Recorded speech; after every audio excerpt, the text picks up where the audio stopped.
Con su autorización, señora presidenta. Tercero, lectura del acuerdo legislativo e imposición de la condecoración Asamblea Nacional de la República del Ecuador, Manuela Sáenz, a la señora Cristina Fernández de Kirchner, expresidenta de la República Argentina.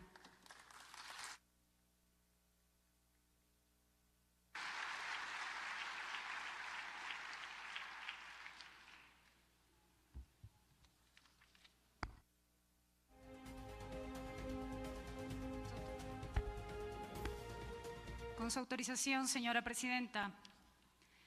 Asamblea Nacional de la República del Ecuador.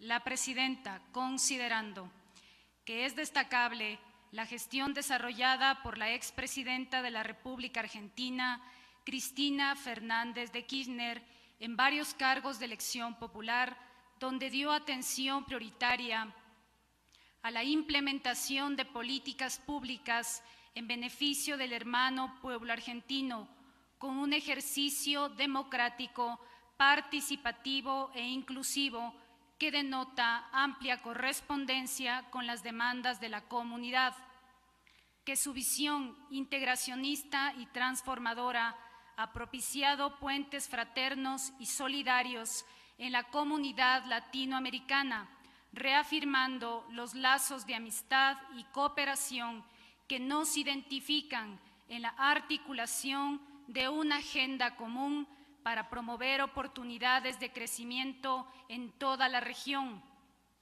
observando mecanismos idóneos para el avance y profundización de proyectos y programas de real impacto colectivo, que la Asamblea Nacional del Ecuador resalta el rol protagónico de la expresidenta de la República Argentina, Cristina Fernández de Kirchner, mujer con un auténtico liderazgo que aporte en la generación de espacios para el debate de ideas y propuestas que surgen como un imperativo frente a los desafíos que nos unen hacia la consolidación de nuevos escenarios y realidades, y en ejercicio de sus atribuciones acuerda saludar a la expresidenta de la República Argentina, Cristina Fernández de Kirchner, y destacar su amplia carrera social y política, otorgar la condecoración Asamblea Nacional de la República del Ecuador,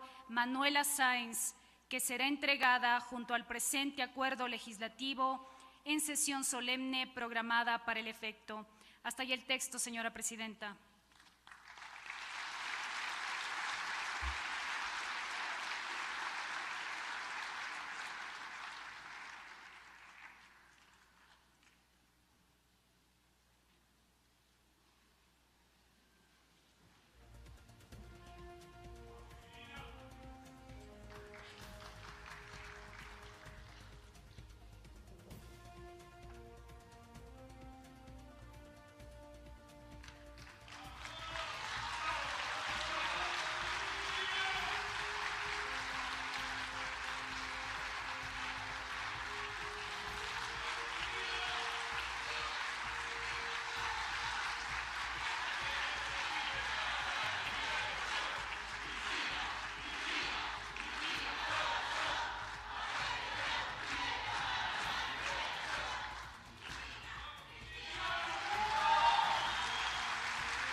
Quinto, intervención de la señora Cristina Fernández de Kirchner, expresidenta de la República Argentina.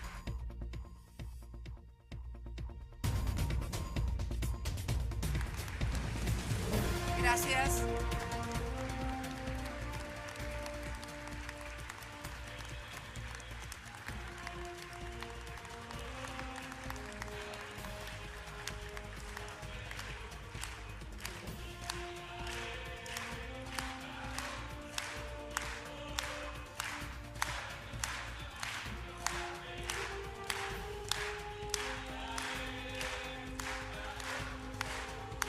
Muchas gracias. Muy buenos días a todos y a todas. señora presidenta de la Asamblea Nacional del Ecuador, querida compañera Gabriela, a su vicepresidenta también. Este es el año de las mujeres, me parece, ¿eh? Señor ministro de Defensa, querido compañero Ricardo Patiño, que hemos compartido tantas UNASURes, tantos momentos. Querida compañera canciller de la República Bolivariana de Venezuela, Delcy, muchas gracias por estar aquí acompañándonos.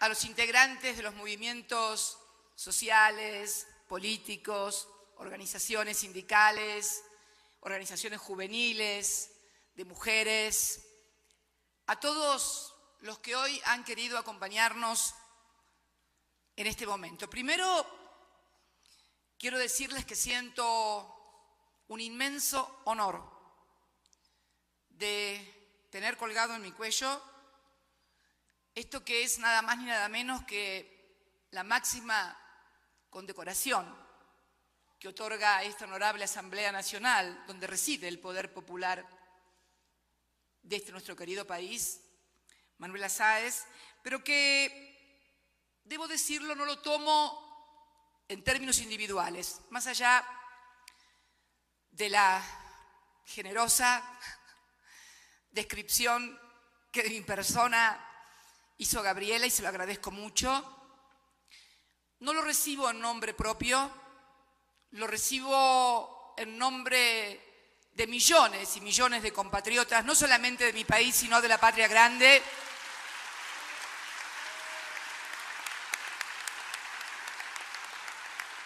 que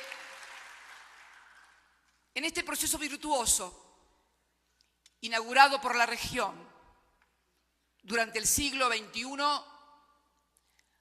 han vuelto a sentirse parte de su país, que por momentos los expulsaba, los negaba y los declaraba invisibles.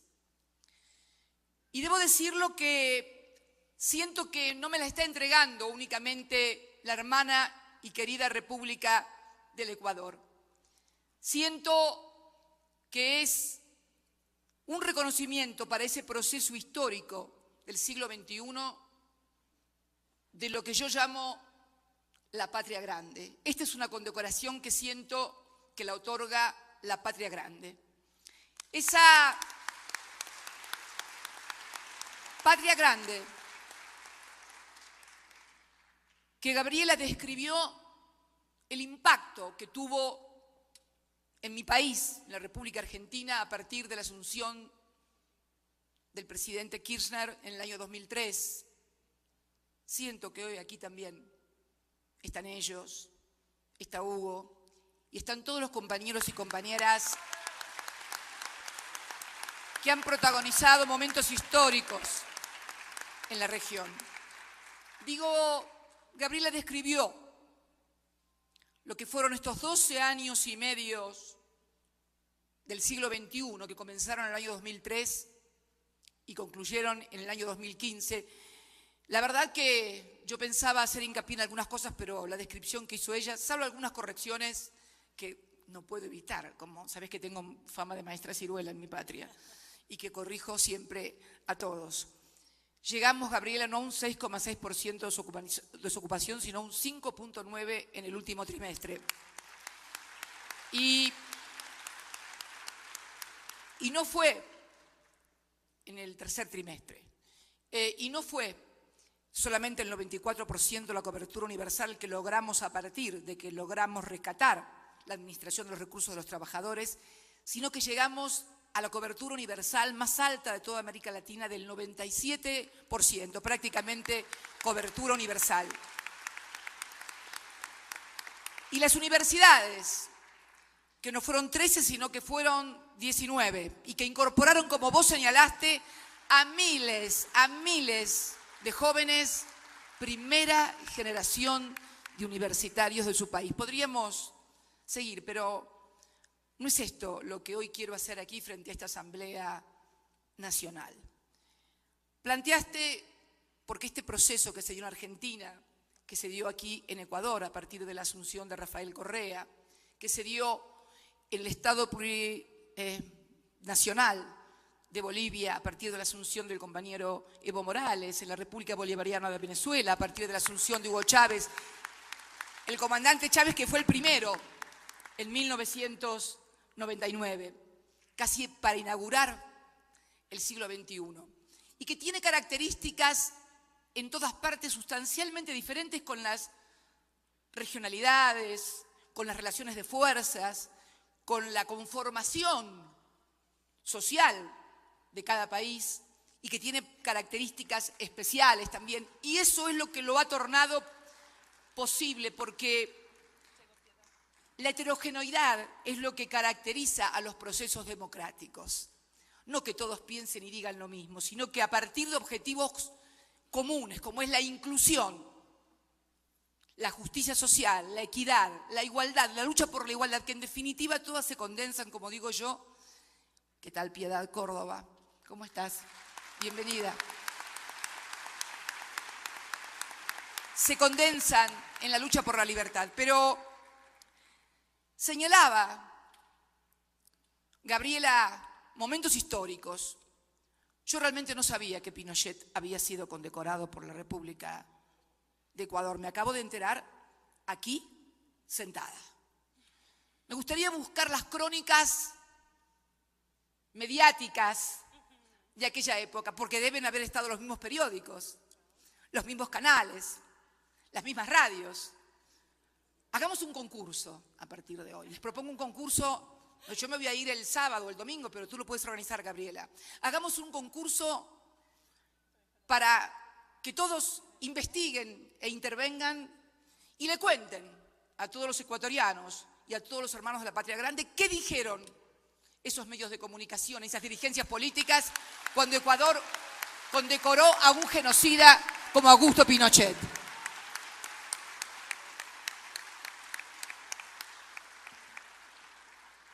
Y esto tiene que ver también con otro recuerdo que traía Gabriela de reconocimiento hacia nuestro país, hacia la figura de mi compañero, que fue cuando nuestro compañero presidente del Ecuador, Rafael Correa, tuvo aquel intento destituyente.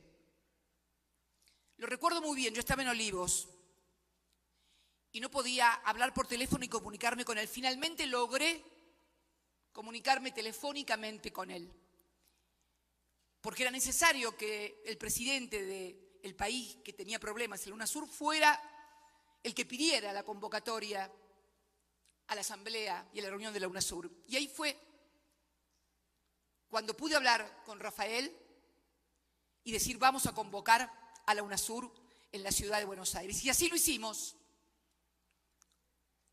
Y así paramos ese intento destituyente. Como también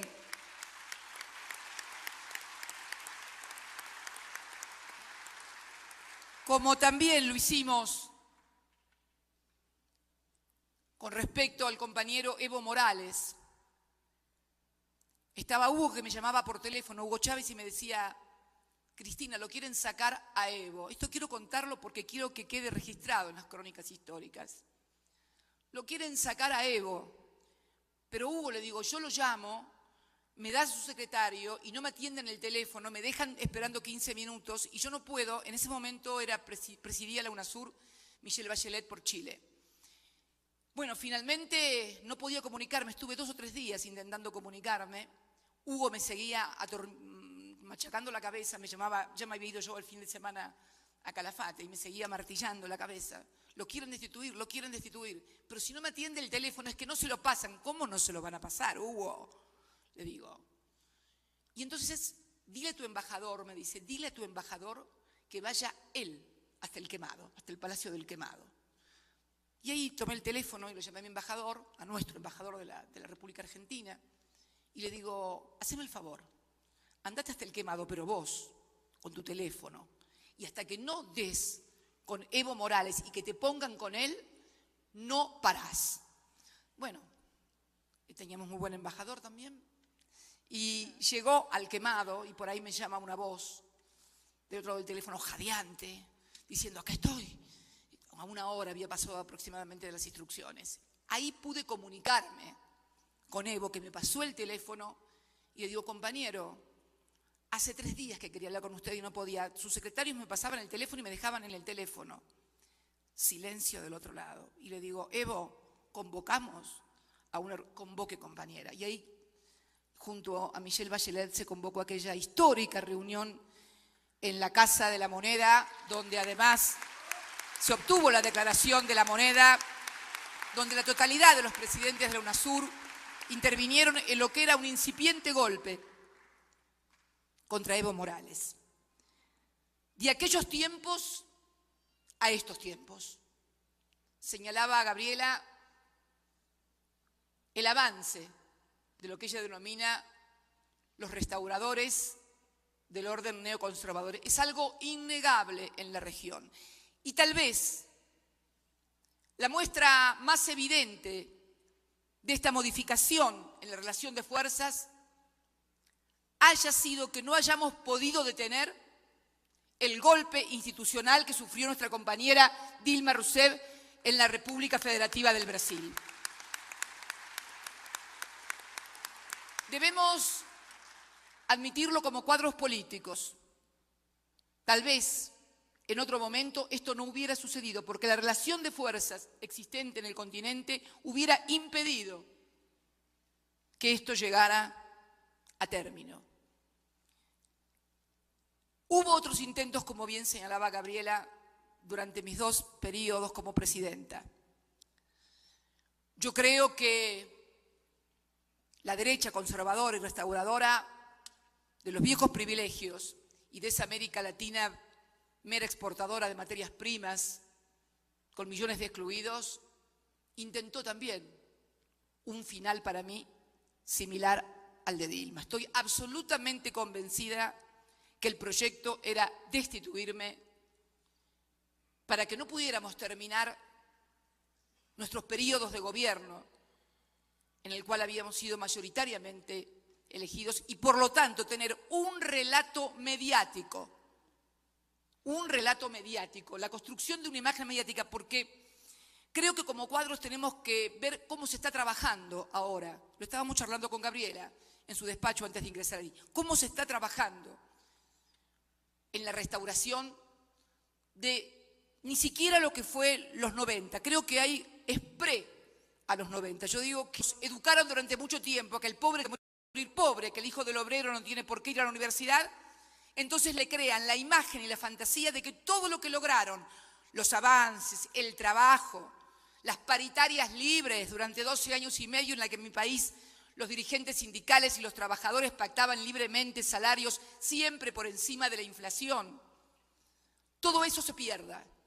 Y entonces el esfuerzo de cada uno sea eso, un esfuerzo individual, que no dependa, es más, comienzan a crear un sentido común desde los medios hegemónicos de comunicación, que si nuestros gobiernos, que obviamente tienen una percepción diferente a cómo el Estado debe intervenir en la sociedad y en la economía, que al contrario, que si no logran más progresos de los que ya han logrado, es porque, y también lo charlábamos con Gabriela y yo intercambiábamos experiencias, y me decía cómo, y quiero referirme a un episodio de aquí, de vuestro país, que el Fondo Monetario Internacional había venido y había dicho que había menos 4% de inflación. Esto en la Argentina les va a parecer gracioso.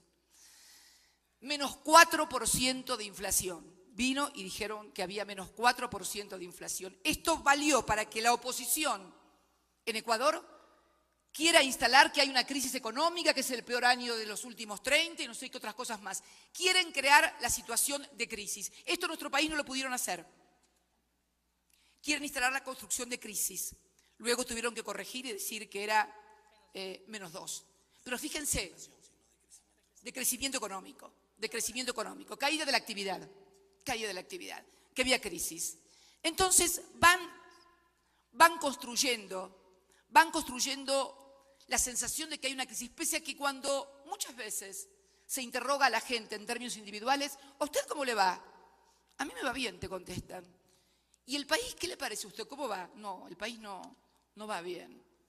Logran disociar a nuestros compatriotas de su suerte personal, de cómo le va el país. Pero yo le pregunto a los ecuatorianos, a los brasileros, a los argentinos, a los chilenos, a los bolivianos y a cualquiera, ¿cuándo le va bien a la gente, a la mayoría, a las grandes mayorías nacionales y populares, cuando el país cae la economía o hay endeudamiento o le va mal al país? Si le va mal al país, le tiene que ir mal a la gente. Si te está yendo bien a vos, es porque al país también le está yendo bien, más allá de las dificultades que puede haber en todo proceso político-económico, más aún ahora, en momentos de la caída del precio de los commodities, donde hay un claro intento de los países desarrollados a volver a modificar los términos de intercambio económico que permitieron un crecimiento exponencial. Por eso nosotros hacíamos tanto hincapié en nuestro país en la industrialización, porque sabíamos que el tiempo del precio de los commodities era un plazo fijo, tenía certificado de defunción anunciado, son ciclos que no pueden durar mucho, por lo tanto, durante esos ciclos hay que acumular, industrializar el país, agregar valor, generar mercado interno que consuma. Cuando tenemos crisis comercial externa, porque cae la demanda a nivel global y entonces cae la demanda y el precio de nuestros commodities, necesitamos entonces un aparato productivo, industrializado, muy fuerte. Esto fue lo que hicimos y esto es lo que estábamos haciendo en la República Argentina hasta el 9 de diciembre del año 2015, fortaleciendo ese mercado interno.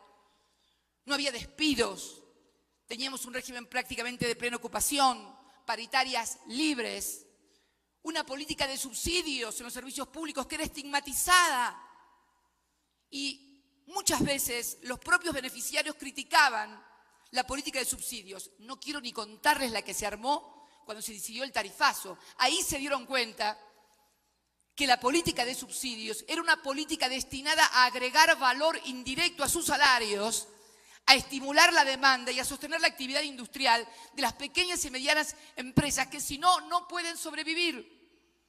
Todos los grandes países también subsidian. Es curioso escuchar a nuestros industriales por allí quejarse contra China por los precios que tiene China. ¿Y qué se creen? ¿Que China no tiene una política de subsidios y de ayuda a todos sus empresarios y a todas sus empresas? Es lo mismo en todas partes. No hay nada nuevo escrito después de Adam Smith y Marx. Todo se dijo. Lo que hay sí son procesos virtuosos como los que hemos encarado nosotros, sin atenernos a reglas escritas, sin el dogma, con las contradicciones que tienen nuestras sociedades. Pero también debemos saber que estas contradicciones, cuando no las resolvemos adecuadamente, termina resolviéndose a favor de los que quieren volver a un país para pocos. Y esto también lo tienen que saber los empresarios. Ayer me fue a recibir el vicecanciller cuando llegué. Un gran cuadro político que te añora y quiere volver contigo, pero está bien con el ministro, igual con la canciller, no hay problemas, pero te añora, te ama Ricardo.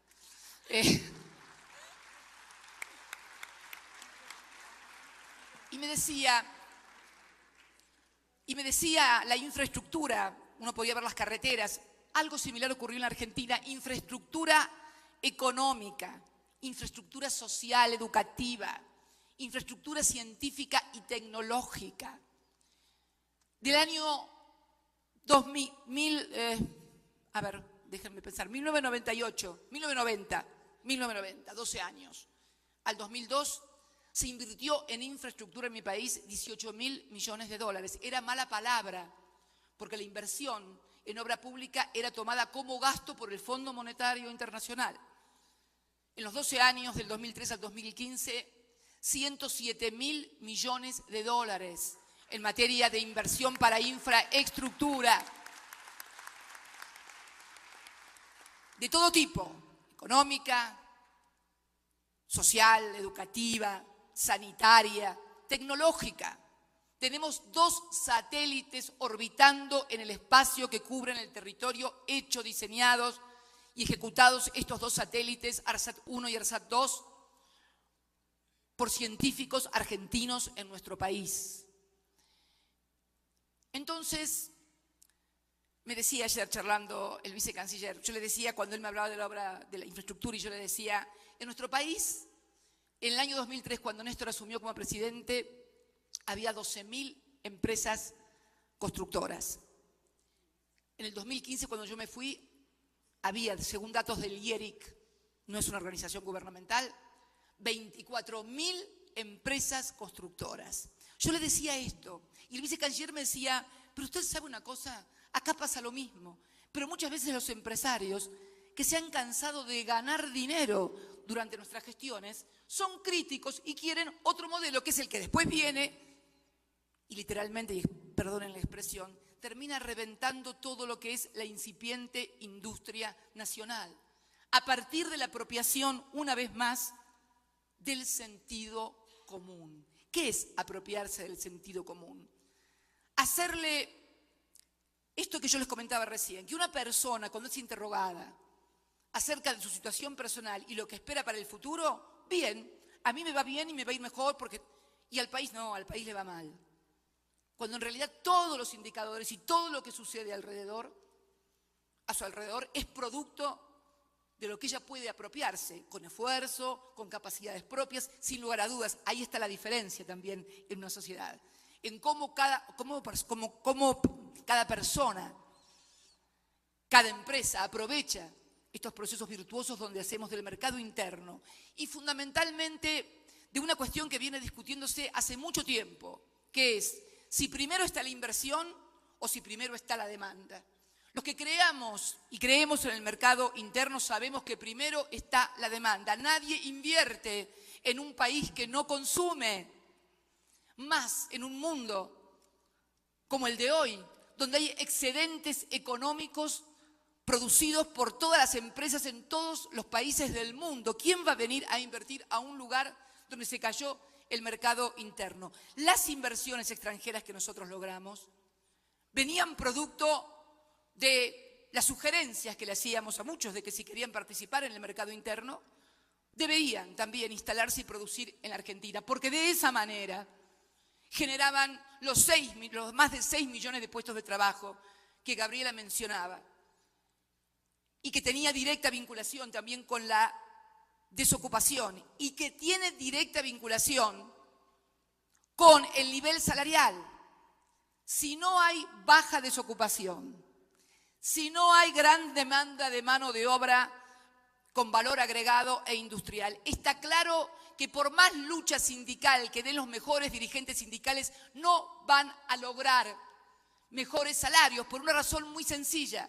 Se produce la precarización laboral de hecho, producto de alto nivel de desempleo, de falta de trabajo y del temor de la gente a quedar sin trabajo, que termina aceptando inclusive ganar menos. Sí, esto está pasando. Hay gente que ha aceptado que le reduzcan el sueldo para no perder el trabajo. Impensable durante nuestra gestión. Impensable. Impensable porque teníamos un 5,9% de desocupación. Impensable porque había demanda de mano de obra, e impensable porque había un Estado y un gobierno que jamás hubieran permitido una cosa como esa. Entonces, creo que el gran desafío es, y creo que el ELAP hoy es un buen ámbito para ello, analizar cuáles son las causas de estos retrocesos. ¿Cuáles son las causas en la modificación de estas relaciones de fuerza? ¿Qué hemos hecho mal los que teníamos que hacer las cosas bien? A ver, no podemos echarle la culpa a la derecha que haga estas cosas, porque eso es. Me parece que tenemos que analizar qué no hemos hecho nosotros para lograr esto. Y lo charlaba con Gabriela porque es una cosa regional.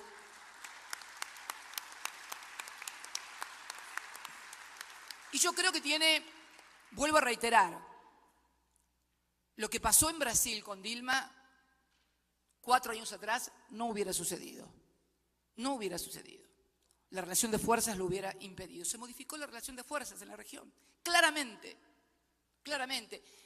Charlando con Gabriel en su oficina le decía, ¿sabés lo que pasa? Y me comentaba una anécdota que también se las voy a contar porque creo que refleja lo que quiero decir cuando hablo de creación de sentido común.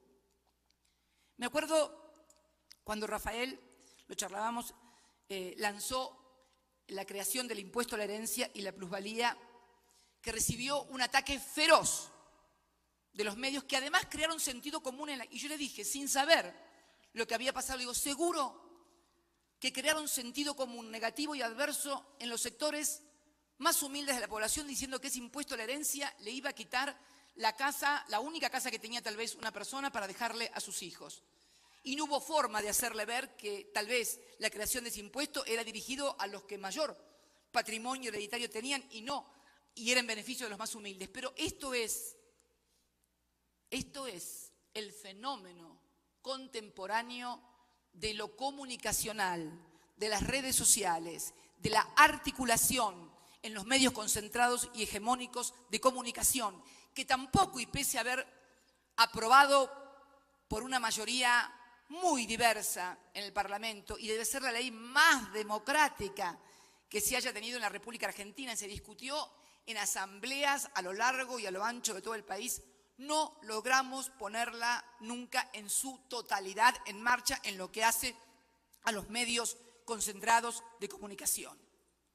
Esa fue una batalla perdida que tuvo gran impacto también en lo posterior. Pero refiriéndome a los compañeros de la región, nosotros tuvimos una gran integración política. Pese, como decía Hugo, que éramos, o el propio Evo, me acuerdo en la asunción de Evo, yo no fui, pero fue Néstor, y Evo en su primera asunción en La Paz dice que bueno, que la región estaba cambiando porque había un militar en Venezuela, un obrero en Brasil, una mujer en Chile. A Néstor le dijo, creo que era un intelectual, le dijo, creo que y le dijo el gran loro blanco, lo llamaba Evo a Néstor, porque los dos tienen un nariz muy grande, nada más que Evo es pueblo originario y Kirchner más europeo, no debe haber en este continente. Entonces, digo, teníamos una gran integración política, pero no tuvimos una integración comunicacional, ni tuvimos una integración económica. Integración comunicacional, ¿a qué me refiero?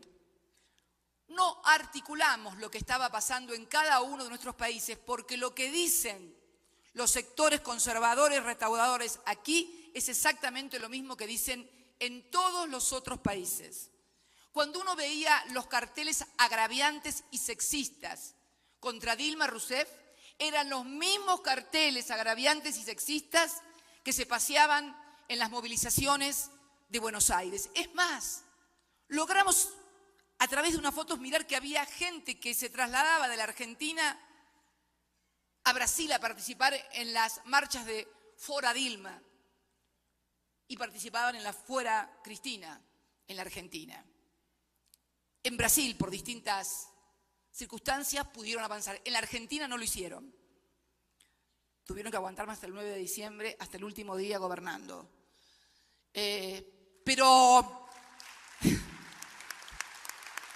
Pero a partir de eso y de que no pudieron construir lo que construyeron en Brasil, se dedicaron a construir y articular desprestigio, descalificación, agravio entre medios de comunicación, entre un sector del Poder Judicial. Y como no pudieron plantear una crisis, en enero plantean escenarios post-crisis, a casi 10 meses después de haber devaluado, tarifazo, despidos, salarios a la baja, desmantelamiento de todos los programas sociales, desde Conectar Igualdad, como el que vos habías mencionado, pasando por las cooperativas de trabajo, por todo lo que era un entramado social destinado a sostener a los sectores más vulnerables, a los cuales no habíamos podido llegar, porque esta es otra limitación también.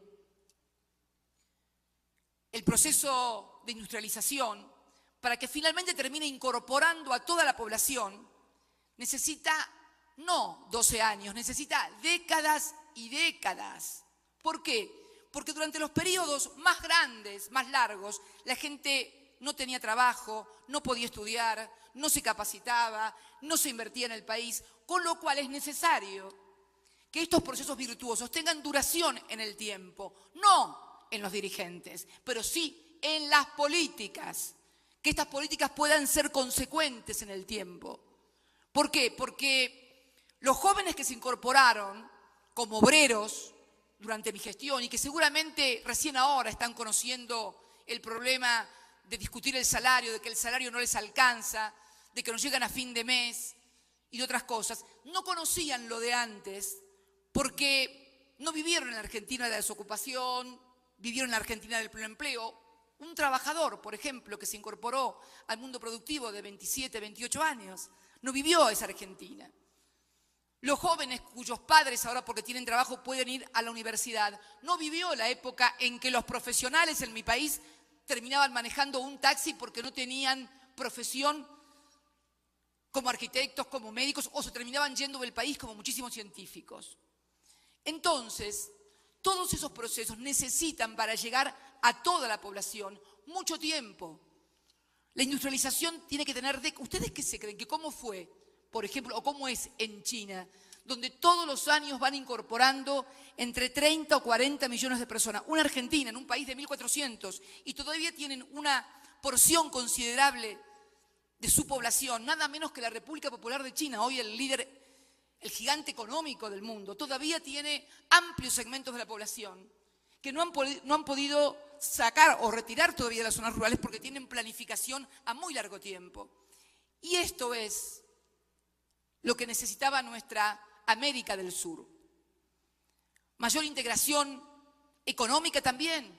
Cuando uno mira la economía del Mercosur, observa que el 80% del intercambio comercial es fuera de la zona y solamente no llega al 20% el comercio intrazona. Y nos encontramos entonces que de repente en Ecuador, en Bolivia, en Argentina compramos cosas a otros países que pueden provenir de los propios países que integran la región. No hemos tenido. ¿Pero por qué? Porque también muchas veces hay líneas de crédito que solamente son canalizadas hacia determinados países que obviamente colocan sus productos a partir de una línea de financiamiento crediticio. No hemos podido construir el Banco del Sur, que era la gran apuesta que la región tenía para lograr esta permanencia de las políticas. Nos faltó también la comunicación de saber cómo se articulan, porque, a ver, tampoco le adjudiquemos a los sectores neoconservadores locales tantas ideas. No, de ningún modo. Están armados, articulados, tienen un cassette que viene de otra parte. Simplemente los articulan desde alguna embajada o de algún sector para que funcionen armónicamente en toda la región y tengan el mismo discurso en toda la región. Entonces, lo que Rafael Correa denomina el Plan Cóndor o el Plan Restaurador, que me gusta mucho como lo ha denominado, yo lo denomino el plan de siempre, el que tuvieron en los 200 años de historia y que salvo determinados periodos siempre mucho más breves que los otros, logramos quebrar. Durante este siglo fue, creo, la experiencia latinoamericana, concretamente en América del Sur, porque quiero situarme en nosotros, en América del Sur, fue la experiencia política, regional, de gobiernos progresistas, incluyentes, absolutamente, incorporando a millones de sus conciudadanos y conciudadanas al consumo, a los bienes de la educación, de la salud, a poder tener una casa o un auto. Nunca hubo un periodo tan largo y además donde el mismo fenómeno se producía también en los otros países.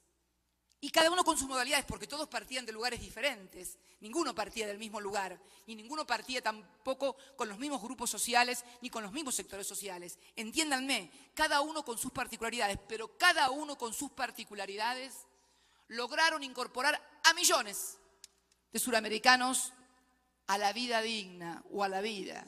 Porque en definitiva, si tengo que vivir sin poder tener mi casa, un auto, o que mi hijo, si no quiere ser obrero como yo, pueda tener derecho a la universidad, no es ningún lujo. Es el mínimo derecho que el Estado debe asegurarle a cada uno de sus ciudadanos. Digo entonces que en este siglo XXI ha sido, y en los 200 años, el periodo más homogéneo y más extenso. No sucedió lo mismo en el siglo XX. En el siglo XX en mi país, salvo el breve interregno de Hipólito Yrigoyen, que fue otra cosa, fue la incorporación del voto, del sufragio universal y obligatorio, gran conquista. Nunca permitan que el voto sea optativo. El voto debe ser obligatorio porque es en defensa de la patria, de la nación y del pueblo. Esa gran conquista de los revolucionarios radicales, de arrancarle a lo que ellos denominaban y llamaban el régimen, el voto, el sufragio universal y obligatorio y secreto también. Fue un breve interregno, muy breve, brevísimo. Digamos que en términos de incorporación económica y social, lo distintivo, sin lugar a dudas, en el siglo XX, en nuestro país, lo protagonizaron Perón y Eva Perón desde 1945, tal vez un poco antes, el 43, hasta el golpe del 55.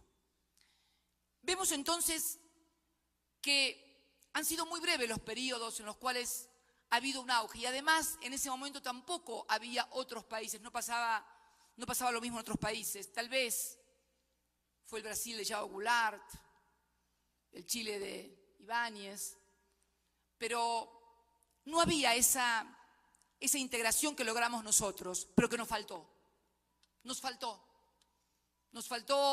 en lo político, nos faltó en lo comunicacional. Y cuando lo comunicacional no me refiero, por favor, a los focus groups o a esas o encuestas o un coaching para ver cómo tengo que hablar o qué tengo que decir. Por Dios, los cuadros políticos no necesitamos de coaching, ni de focus group, ni de esas cosas.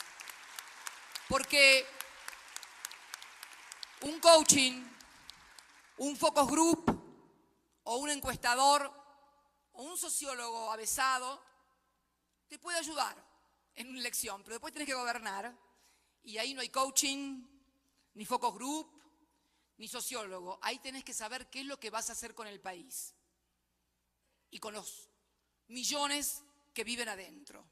Y si crees que podés volver a un país donde solamente vivan bien 5, 6, 7 millones y el resto la ñata contra el vidrio, no hay coaching, no hay focus group, ni sociólogo que te ayude.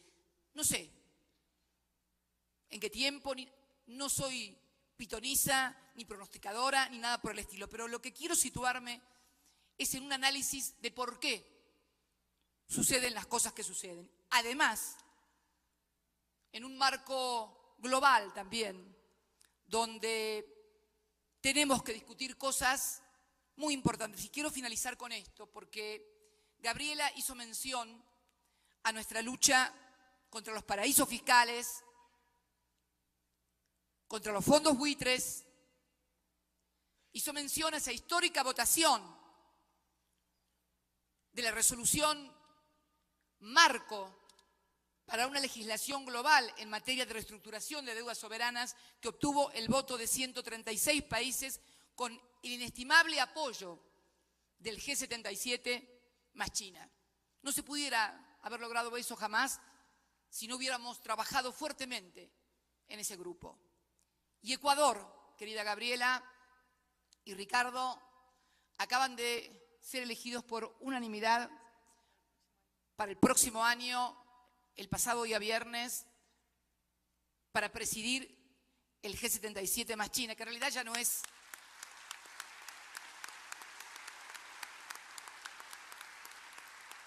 Quiero entonces, frente a esta Asamblea Nacional del Ecuador, pasarle la posta a Ecuador en la defensa de la reestructuración de deudas soberanas y en la lucha contra los fondos buitres y los paraísos fiscales.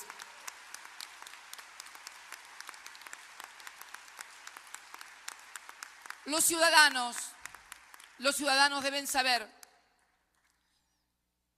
Entiendo que hay una propuesta del gobierno de Ecuador de incorporar a la boleta de elecciones la pregunta a cada ecuatoriano, a cada ecuatoriana, si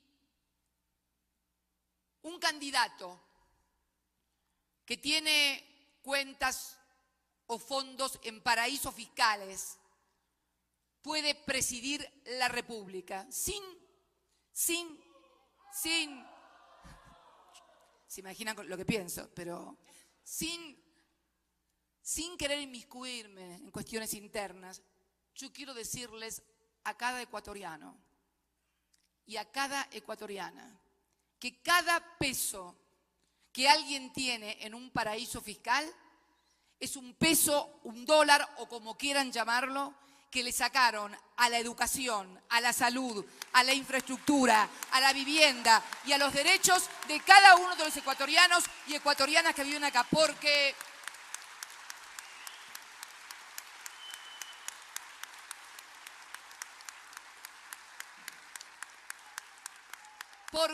y esto no lo digo yo, lo dicen importantes académicos, especialistas en materia de sociedades y de derecho comercial de mi país. Los paraísos fiscales han sido creados para delinquir. El que tiene fondos en un paraíso fiscal es porque no paga impuestos de mínima. Como mínima, no hay posibilidades de legalidad y legitimidad en paraísos fiscales.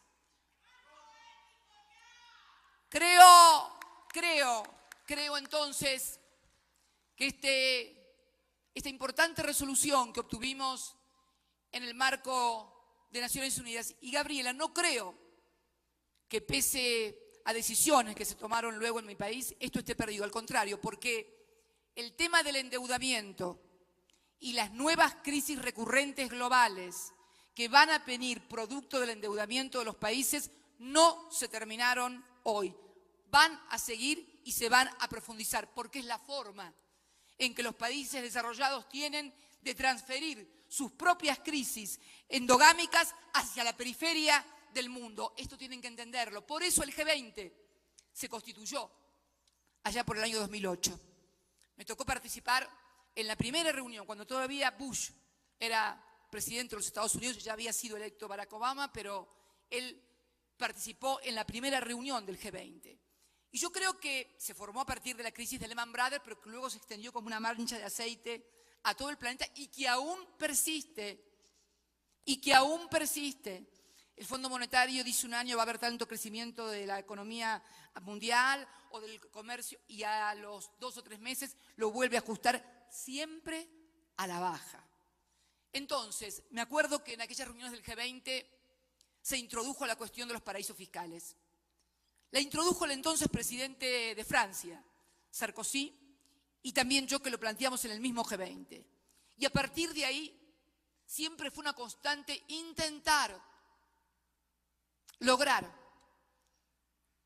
que hubiera una legislación global en la materia que impidiera el tema de los paraísos fiscales. Pero claro, cuando vemos quiénes son los que tienen los mayores paraísos fiscales, sabemos por qué hay paraísos fiscales y seguirá habiendo en el globo. Creo entonces que el rol del Ecuador, presidiendo el G77 más China, va a ser vital en lo que hace a reestructuración de deuda soberana y en lo que hace a paraísos fiscales. Esta crisis que no se termina de ir, que empezó en el año 2008 y que se va a seguir profundizando, porque es una crisis que se repite también hoy ya en los países centrales con la concentración del ingreso. En Estados Unidos, el 1% de la sociedad agrupa prácticamente el 45% del PBI o el 50% del PBI norteamericano. El sueño de la clase media, el American Dreams, que era la clase media que crecía y progresaba, también se está haciendo añicos junto con otros sueños también de superación de los conflictos raciales en el país más poderoso de la tierra. Estamos en tiempos de inflexión, de cambio y de crisis. Hay que darle una adecuada lectura, saber que esto no se resuelve solamente en periodos electorales, como nunca se ha resuelto en periodos electorales, sino que se resuelve en periodos históricos. Y entonces se convierte en una obligación para cada uno de nosotros, para cada uno de los que pensamos que la igualdad es algo por lo cual vale la pena luchar. Para los que pensamos que la soberanía de un país no es una cuestión de patrioterismo, sino que hace a la dignidad de cada uno de los hombres y mujeres que habitamos en nuestras naciones, que queremos que sean soberanas. Por eso también nuestro reclamo de Malvinas, que no es un reclamo argentino, se ha convertido, a Dios gracias, en un reclamo y en una necesidad y una demanda regional y global, porque hay que decirle no al colonialismo, cualquiera sea su signo, aún un colonialismo militar y territorial, casi de modé en los tiempos que corren, pero de gran importancia estratégica porque militariza nuestro Atlántico Sur. Darle también las gracias a la Asamblea Nacional del Ecuador y al pueblo del Ecuador por la solidaridad permanente en esta causa que, reitero, es también causa de los ecuatorianos. Entonces, querida Gabriela, quiero agradecerte este gesto de esta maravillosa condecoración, pero quiero que cada hermano que vive en el rincón más alejado de nuestra patria grande, la América del Sur, sepa que hubo mujeres como Manuela Sáenz, por favor, no pretendo compararme a ella en absoluto, que hubo otras mujeres militantes, como recordaba Gabriela cuando era joven, yo me recordó que soy un poco más grande que ella además, lo cual está muy bien, que luchábamos por la igualdad, por la libertad, por un país libre, justo y soberano. Recordarles que cuando nosotros no estemos, cuando yo no esté, va a haber otras Gabrielas, otras Cristinas, tal vez con distintos lenguajes, tal vez no sean iguales a nosotras, pero que la semilla que plantaron San Martín, Bolívar, Belgrano, no fueron tiradas al viento. Florecen, germinan con todas las dificultades que le ponen cuando nos someten a sequía, cuando nos ponen trabas, cuando nos impiden, pero que siempre, porque están en la esencia del ser humano, están en la esencia de la condición humana. Lo que nosotros queremos, lo que nosotros pedimos, que es igualdad de oportunidades, libertad para expresarnos, una economía que permita progresar a los pueblos, es lo que piden millones y seguirán pidiendo millones siempre. Que podrá haber momentos más o menos felices en esa larga lucha, pero que tenemos que saber que hay millones dispuestos a tomar la posta, tomar la bandera y, como decía Gabriela, llevarla a la victoria. Muchas gracias por todo, a todos y a todas.